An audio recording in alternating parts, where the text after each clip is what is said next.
ሰላም እንዴት ቆያችሁ የኛ እይታ ፕሮግራም ተከታታዮች? ዛሬ የምናነሳው ስለ ምርጫ ማጠቃለያ ነገሮችን እናነሳለን። ሰባተኛ ሀገራዊ ምርጫ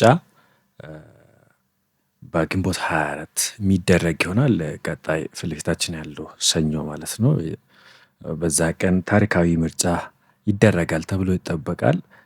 እኔ ሳይዳሊና ፉርቱና መንገሻ አብረን ሆነን እንወያይበታለን።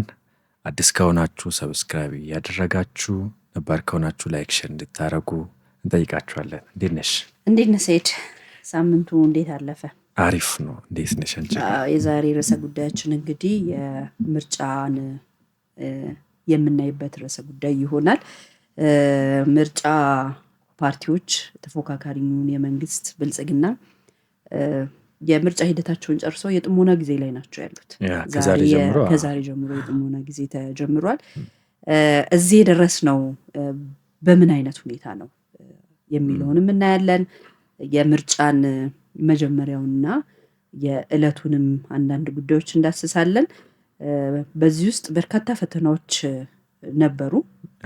የተለያዩ የፖለቲካ ፓርቲዎች፣ በውጭ ሀገር ያሉ አንዳንድ የመንግስት ተቃዋሚዎች፣ እኛም ሀገር በትጥቅ ላይ ያሉ የፋኖ ኃይሎችም ይሁን የኦሮሞ የሸኔ ተብሎ የሚጠሩትም ሲያነሱ የነበሩ ሀሳቦች ነበሩ። በዚህ ውስጥ ሁሉ ታጅቦ ዛሬ እንግዲህ መጨረሻው ላይ ደርሶ የተለያዩ የምርጫ ታዛቢዎች ወደ ሀገራችን እየገቡ ነው።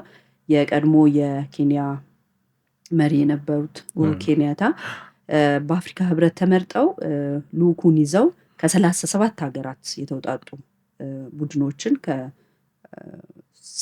ተካይ አባላት ያሉት የተውጣጡ ቡድኖችን ይዘው አዲስ አበባ ገብተዋል።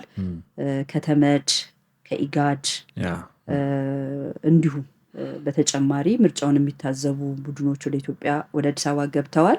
በተጨማሪ ያው የኢትዮጵያ ሲቪክ ማህበረሰብ አሉ ከ500 በላይ የረጅም ጊዜ ልምድ ያላቸው ታዛቢዎች በየሀገሪቱ ተሰማርተዋል። ይሄ እንግዲህ የመጨረሻው ምዕራፍ ላይ ያለነው ምርጫ ቡድኖቹ የጥሞና ጊዜ ቢባልም እነኚህ ቡድኖች እንቅስቃሴያቸውን የመጨረሻውን ለማስፈጸም ወደ ስራ ገብተዋል። እዚህ ላይ ዛሬም አንድ መግለጫ አይቼ ነበረ ከፋኖ ታጣቂዎች። እሱንም እንዳስሳለን፣ አንድ ላይ እናነሳለን። አብራችሁን ቆዩ፣ ሀሳብ አስተያየታችሁን ስጡን። የዛሬ ውይይታችን እንግዲህ ይሄ ነው። የዘንድሮ ምርጫ ለየት የሚያደርጋቸው ተግባራቶች አሉ። ከዛ አንዱ የሆርሙዝ ሰርጥ በኢራንና አሜሪካ እስራኤል ጦርነት መሀል ተዘግቶ መቆየቱ ተጽዕኖ ሲያሳድር ነበር እና ብዙ ሀገራት በብዙ ቴንሽን ውስጥ ገብቶ ነበሩና የእኛም ሀገር በዚህ ጉዳይ ትንሽ ውጣ ውረዶች ነበሩ። ሆኖም ግን መንግስት ነገሮቹን ፊክስድ እያደረገ እስከዛሬ ቆይቷል። በዚህ መሀል ደግሞ ህዝባችን ወደ 50 ሚሊዮን የሚጠጋ እና ከዛ በላይ የሚሆን ቁጥሮችን እያየን ነበረ ለምርጫ የተመዘገበ ህዝብ። እንዲሁም ደግሞ ከብልጽግና ውጭ ማንም አይወዳደርም ሲባል የነበረ የዘንድሮ ምርጫ ከ47 በላይ ፓርቲዎች ተመዝግቦ እየተወዳደሩ የምርጫ ቅስቀሳ ሲያደርጉ ቆይተዋል። 47 የምንለው ትብብር ለኢትዮጵያ አንድነትን ጨምሮ ሌሎቹም አንድ ቦታ የታጨቁ አሉ። ከ4 በላይ ከ2 በላይ አንድ ላይ እና ከ47 በላይ ናቸው እና 50 ሚሊዮን ህዝብ ማለት ቀላል ህዝብ አይደለም።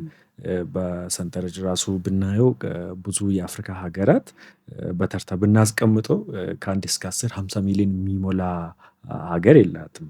50 ሚሊዮን ሲባል በዚህ ከ18 ዓመት በላይ ለምርጫ የደረሱ እና የደረሱ ሰዎች፣ ይሄ ከ18 በታች ያለው ሳይቆጠር ያው መምረጥ ስለማይችል 50 ሚሊዮን ማለት በጣም ትልቅ ቁጥር ነው። እና ታሪካዊ ነው ደግሞ በእኛ ሀገር። ከዚህ በፊት እንደዚህ አይነት ህዝብ አውጥቶ ካርድ አውጥቶ አያውቅም። ያ ይሄ ደግሞ የሆነበት ታውቃለህ እንግዲህ በእኛም ሀገር ያሉት በውጭም ያሉት ምን አይነት ቅስቀሳ ሲያደርጉ እንደነበረ እናስታውሳለን። ያ በውጭ ሀገር ትብብር አይነት ነገር ብለው እነ ልደቱ እነ ጀዋር እነ ነአምን እነ አብሮነት አባይ እያሉ ይሄ የማይግባባ ቡድን ግን አንድነትን አብሮነትን በመፍጠር ምንድን ነበር ሲሉ የነበረው ከምርጫ በፊት የሽግግር መንግስት ይካሄድ፣ የአመፅ ይነሳ፣ ህዝባዊ አመፅ ይነሳ ሲሉ ነበር የነበሩት። በዛ ላይ ደግሞ ማንም ካርድ እንዳያወጣ እቺን እንይዛታለን ማንም ካርድ እንዳያወጣ የሚለውን ከአሁኑ 50 ሚሊዮን ህዝብ ጋራ የምታያይዘው ነው። ከዛ በኋላ ምንድን ነበር አስገድደው ነው በየቤቱ ሄደው ነው ምናምን የሚልም ፕሮፓጋንዳ ተጀምሮ ነበር አስታውሳለሁ። ግን ይሄንን ሁሉ የሚያሸንፈው ከትላንት ወዲያ ያየነው ሰልፍ በጣም አስደንጋጭ በስታዲየሞች እንደ ጎርፍ ነው። መቼም በተለይ እኔ አሁን ከአዲስ አበባ ላይ አዲስ አበባ ያው ምንም ሰላም ነው ምናምን የምጠብቀው ነው ህዝቡ ምን እንደተሰራ ስለሚያይ አዲስ አበባ በምን ያህል ውበት ውስጥ እንዳለች የትምህርት ቤት ምገባው የአረጋውያኑ በጣም በርካታ ስራዎች ተሰርቷል እና አዲስ አበባ ላይ ያንንም ስለሚያው ህዝቡ ይወጣል ብለህ ታስባለህ። አማራ ክልል ላይ ግን ታጣቂውም ሲያስፈራራ ነበር። አንደኛ ካርድ እንዳያወጡ በጣም ረዥም ርቀት ሄደው ነበር። ግን ከህዝብ ፍላጎት በላይ ምንም ነገር እንደሌለ አሳይቷል። ሁሉም ከተማ እኮ ነው ገጠሩም ሳይቀር ድብልቅ ብሎ ወጥቶ እዚህ ላይ ለህዝብ ያላቸውን ንቀት ራሱ በዛ ቀን በጣም ራሳቸውን መቆጣጠር አቅቷቸው ብዙዎች ሲሳደቡ ነበር፣ ህዝቡን ሲሳደቡ ነበር። እንደው አንድ ጋዜጠኛ መሳይ ስለ ህዝቡ ያወራውን በተለይ ከአርሰናል ደጋፊዎች ጋር አገናኝቶ እንዴት ለአርሰናል ድጋፍ ሲወጡ በዛው ለምን ለእኛም ድምፅ አልሆኑም የማለት አንድምታ ያለው ከሙዝ ሊጣጭ ጋር ህዝቡን ሲያስመስል ነበር እና በጣም አሳዛኝ የሆነ የሚያሳፍር ተግባራት እኔ አቅልሃለሁ አይነት ነገር ነው። እነሱ ባይዜ ኢትዮጵያ ውስጥ ምን እየተካሄደ ራሱ እንደሆነ የሚያውቁት ነገር የለም። ከይሄ ላኪዎቻቸው ልኳቸው ከመጮህ በስተቀር ህዝቡ በምን ሌቭል ነው ያለው? ምንድን ነው የሚፈልገው? ማን ነው? እኔ እኮ እነሱ እዛ ቁጭ ብለው ከሚያወሩት ይልቅ ውስጡ የሚኖረው ህዝብ ማን ነው እየበደለኝ ያለው የሚለውን በደንብ ያውቃል እኮ። እነሱን ደግፈዋለን የሚለው ታጣቂ የበደለው እንደሆነ ቢያውቁ ራሱ ጆሮ ዳባ ልበስ ብለው ሁሉን ነገር መንግስትን ይሄ በአቋራጭ ስልጣን ማግኘትን የሚለውን ነው የሚያነሱት። ግን በተጨባጭ ህዝቡ ሰላምን እንደሚፈልግ ነው ያረጋገጠው። ሰላምና ሰላምን ምክንያቱም ያ ሁሉ ህዝብ እኮ አስገድዳት ታስወጣው። ሰላም ውስጥ ደግሞ ሁሉም ነገር እንዳለ ያውቃል። ማን በዳያቸው፣ ማን ገዳያቸው፣ ማን ዘራፊያቸው እንደሆነ ደግሞ እዛ የተቀመጠው ሳይሆን እዚህ ያለው ህዝብ ነው በደንብ የሚያውቀው የሚረዳው። እና ይሄ ቁጥር ባይዞ የትግራይን ክልል ሳይጨምር ወልቃይት አካባቢ ያለውን ህዝብ ሳይጨምር ነው። እና እነዚህ ቢጨመሩ የህዝብ ፍላጎት እስከየት እንደሆነ እና ህዝብ ከታጣቂዎች ጋር ያለውን ነገሮቹን አቋርጧል እና በእነሱ ተስፋ ቆርጧል፣ እንደማይጠቅሙ በደንብ ተገንዝቧል። እና ይሄ ትልቅ ውሳኔ ነው፣ ትልቅ የህዝብ ውሳኔ ነው። መንግስትም ደግሞ ትልቅ ባጀት በጅቶ ምርጫ መቅረት የለበትም ብሎ በራሱ በኩል በጣም ሰርቶበታል። በጣም የሚገርመው ደግሞ አንዳንድ ሀገራት ምርጫ ለምን አይደረግም ብሎ ነው መንግስታቸውን እየተቆጡ ሰልፍ የሚወጡት። የኛ ለጠላት ተላላኪ የሆኑት ሰዎች ግን ለምን ምርጫ ይደረጋል ይላሉ። እና በጣም የሚገርመው እነሱ በአሜሪካና አውሮፓ ይኖራሉ። እዚህ ያለው ታጣቂ ግን በየዋሻው እዛ በጫካ ሲያገኝ እየበላ ሲያጣ ደግሞ በዛው በረሃብ እየሞተ እና በጣም በሚያሳዝን ይሄ ደግሞ ህዝቡ ደግሞ በዚህ ልክ ሄዶ እነሱ ማዋረዳቸው ትልቅ ክስተት ነው እና ታሪካዊ ነው ማለት እንችላለን። በእውነት አዎ። እዚህ ላይ አስምረን መግለጽ የምንፈልገው ነገር ምንድን ነው? ሰው ሚዲያ ላይ ስለ ጮኸ አይደለም እውነቱ የቱ ጋር ነው ያለው የሚለውን ነገር በደንብ ያውቃል። እንግዲህ የነኚህ የጽንፈኛ ሚዲያዎች አንድና ሁለት አይደሉም። በጣም ተደራጅተው በደንብ በየሰዓቱ ስራዬ ብለው ቀን ከሌሊት የሚነዙት መርዝ አንድና ሁለት አይደለም። በዚህ እነሱ በሚነዙት መርዝ ሳይሆን ህዝቡ በራሱ በሚያየው ነገር ሰላምን ነው የምፈልገው እናንተን አይደለም የምፈልገው የሚል መልእክት ነው ያስተላልፈው። አንደኛ። ሁለተኛ ብታስፈራራውም እገልሃለሁ ካርድ ብታወጣ አመጽ ባታምጽ እንደዚህ ባታረግ ብለህ በየቀኑ ቢያስፈራሩትም ኦልሬዲ እያሰቃዩት እንደሆነ ያውቃል።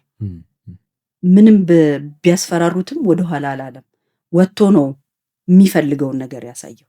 እንግዲህ ለነሱ ነው የምታገለው ካልክ ይሄ እንትን ነፃነት አይገባህም ምናምን ብለህ ከምትሳደብ እኔ ነኝ መሰለኝ የተሳሳትኩት ብለህ ቆም ብለው ማሰብ ነበረባቸው።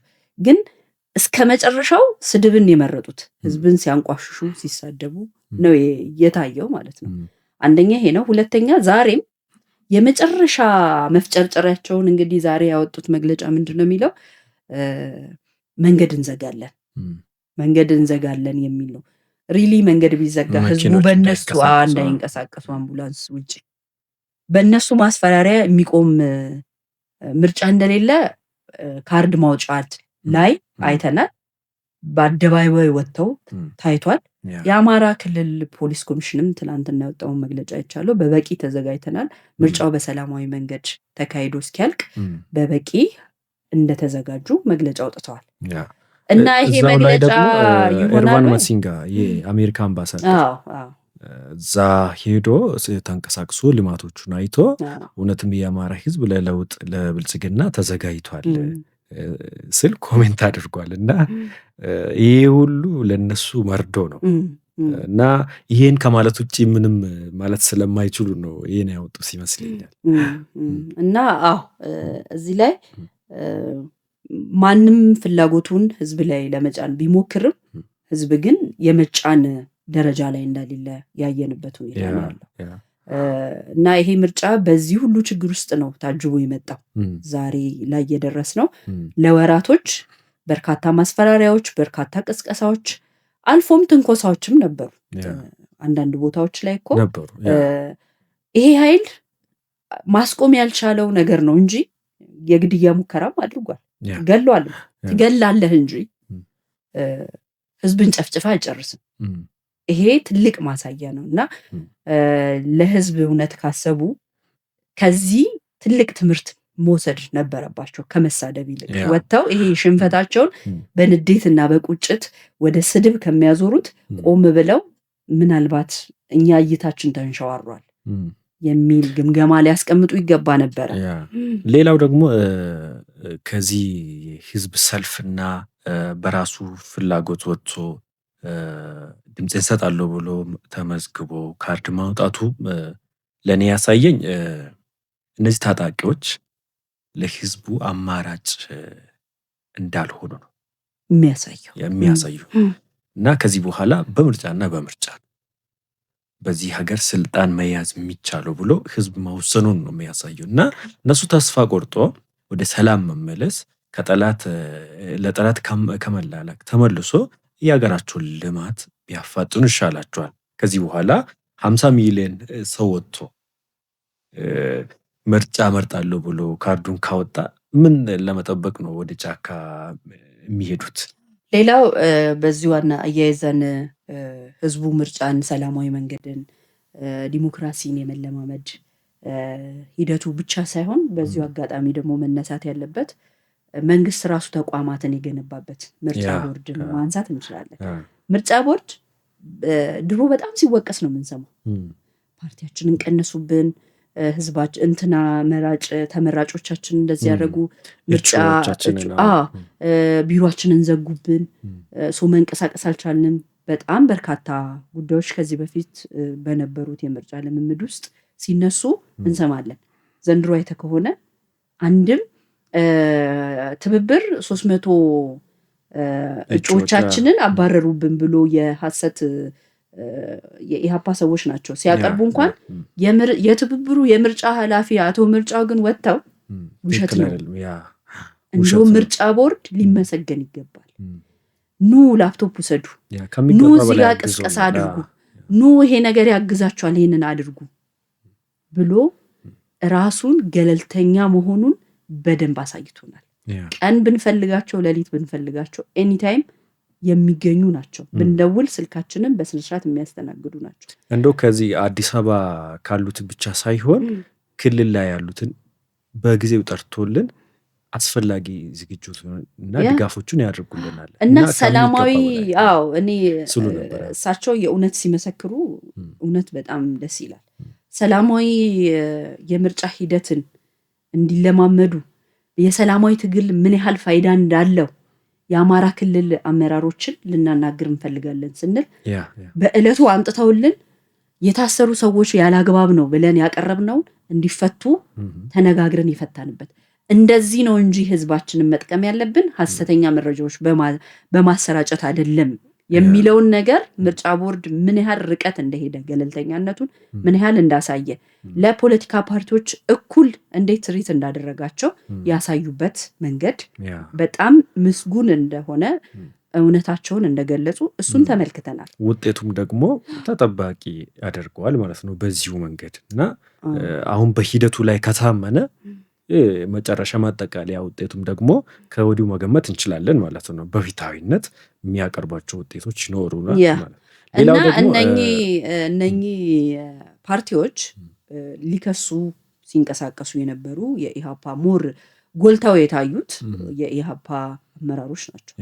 እነኚህ የኢሃፓ አመራሮች ከዚህ በፊትም አንስተናል እንግዲህ እንትናቸው ቅንጅታቸው ከታጣቂውም ጋር ነው፣ ውጪ ካለውም የሽግግር መንግስት በኃይል የመንግስት እንናደው ከሚሉ አካልም ጋር ነው።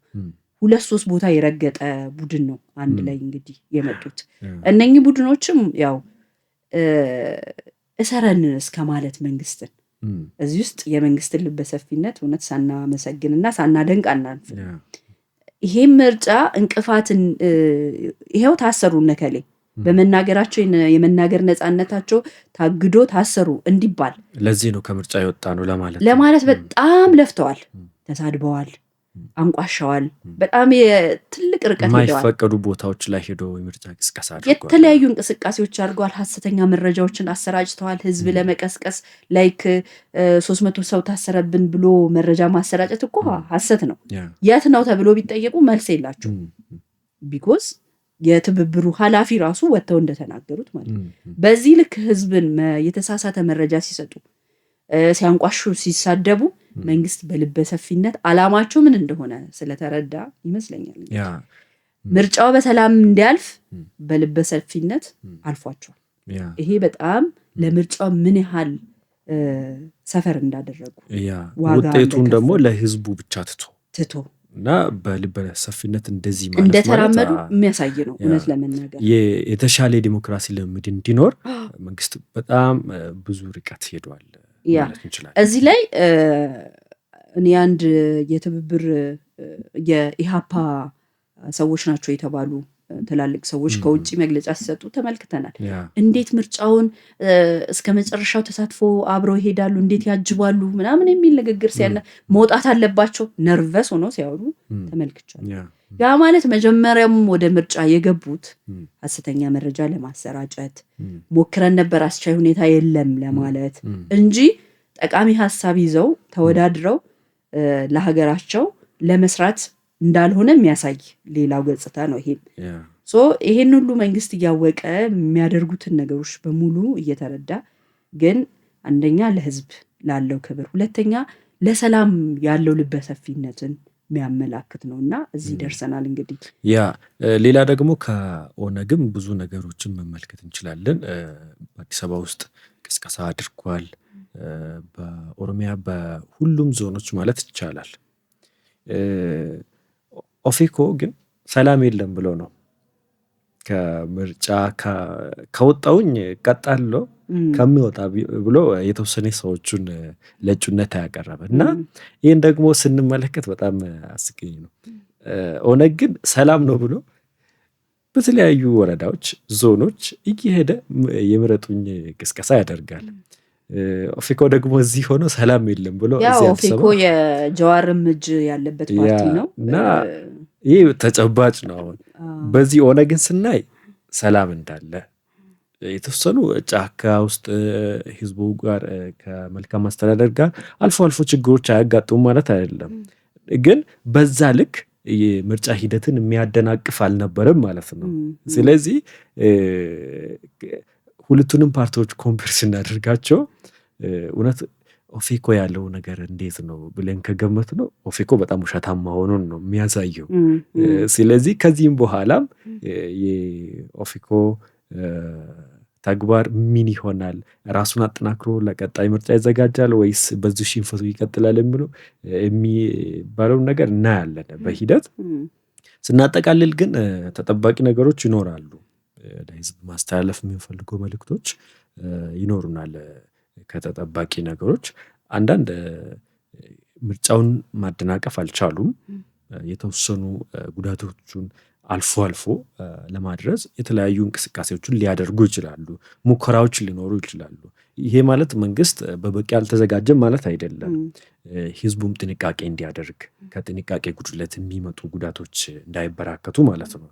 እና እዚህ ሸኔ አካባቢም ያለው በኦሮሚያ ክልል እና አንዳንድ አልፎ አልፎ ህዝብ በሚሰበሰብበት ቦታ አካባቢ ላይ ጉዳት እንዳያደርሱ ጥንቃቄዎች ሊደረጉ የተለያየ ነገሮችን ካዩ ለጸጥታ አካላት በጊዜ ኢንፎርም ማድረግ እንዲችሉ እንዲሁም ደግሞ በአማራ ክልል የተለያዩ ቦታዎችን ሜይቢ ፋኖ እንቅስቃሴ ባለበት አካባቢ ያሉ ህዝብ ለሚመለከቱ አካል አስፈላጊውን ጥንቃቄና መልእክቶቹን በተገቢው ጊዜ እንዲሰጥ እንጠይቃለን። እና ሙሉ በሙሉ ምርጫው ደግሞ ሰላማዊ እና ፊታዊ እንደሚሆን ከወዲሁ መገመት ይቻላል። እንግዲህ ጽምዶ አልተሳካለትም የሚለው እንትን ላይ እንደርሳለን በአሁኑ። ምክንያቱም ህወሓት ህገወጥ ሹመት ያደረገው ምርጫ ለማደናቀፍ ነው። ፋኖ የተለያየ መግለጫ ሲሰጥ ነበረ።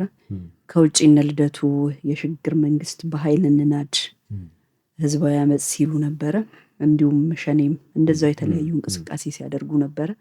የዚህ ሁሉ ጥምረት ጽምዶ ብለው ሲያደርጉት የነበረው እንቅስቃሴ ህዝቡ ከማን ጋር እንደሆነ በአደባባይ ወጥቶ አሳይቷል።